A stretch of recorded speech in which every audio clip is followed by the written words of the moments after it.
حدیثوں میں آتا ہے کہ حضور پاک صلی اللہ علیہ وسلم رومن امپائر کی طرف ایک خلجی روانہ کرتے ہیں، یعنی سیریا کی طرف، جسے پہلے ملک شام بھی کہا جاتا تھا۔ رومن امپائر اپنے گھمنڈ میں آ کر مسلمانوں کے خلجی کو قتل کر دیتے ہیں۔ اس دور میں کتنا بھی خطرناک دشمن کیوں نہ ہو، وہ خلجی کو قتل نہیں کیا کرتے تھے، کیونکہ اس وقت خلجی کو قتل کرنے کا مطلب تھا کہ جنگ کا کھلے عام اعلان کرنا۔ جب مسلمانوں کا خلجی قتل کر دیا گیا تو حضور پاک صلی اللہ علیہ وسلم نے صحابہ کی ایک بڑی فوج کو جنگ کے لیے سیریا کی طرف روانہ کیا اور اس فوج کا سپہ سالار بنایا زید بن حارثہ کو۔ اور حضور پاک صلی اللہ علیہ وسلم صحابہ کو نصیحت فرماتے ہیں کہ زید شہید ہو جائے تو اس کے بعد اپنی فوج کا سپہ سالار جعفر کو بنا دینا، اور اگر جعفر بھی شہید ہو جائے تو اس کے بعد اپنے فوج کا سپہ سالار عبداللہ بن رواحہ کو بنا دینا، اور اگر یہ بھی شہید کر دیا جائے تو اس کے بعد جس پر بھی تم لوگ متفق ہو جاؤ اسی کو اپنا سپہ سالار بنا دینا۔ حضور پاک صلی اللہ علیہ وسلم یہ نصیحت کرنے کے بعد سیریا کی طرف اپنے لشکر کو روانہ کرتے ہیں۔ حضور پاک صلی اللہ علیہ وسلم مسجد نبوی میں اپنے چند صحابہ کے ساتھ مدینہ شہر میں بیٹھ گئے۔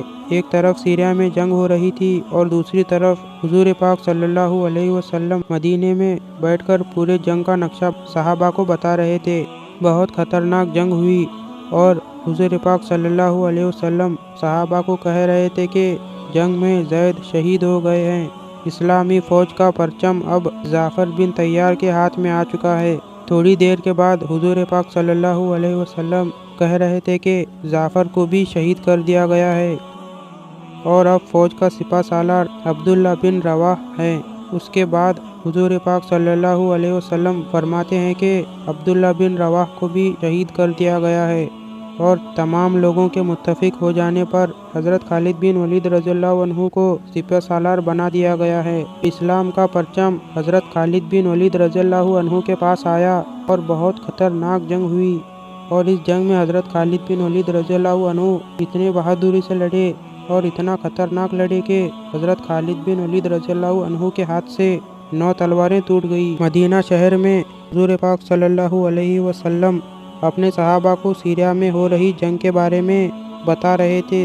جب حضرت خالد بن ولید رضی اللہ عنہ نے جنگ کو فتح کر لیا تو حضور پاک صلی اللہ علیہ وسلم خوش ہو کر تمام صحابہ کے سامنے حضرت خالد بن ولید رضی اللہ عنہ کو ایک نیا نام دیتے ہیں، اور وہ نام تھا سیف اللہ۔ سیف اللہ کا مطلب ہوتا ہے کہ اللہ کی تلوار۔ حضور صلی اللہ علیہ وسلم تمام صحابہ کو جنگ کی فتح کی خوشخبری سناتے ہیں۔ یہ جنگ بعد میں جا کر جنگ موتا کے نام سے مشہور ہوئی۔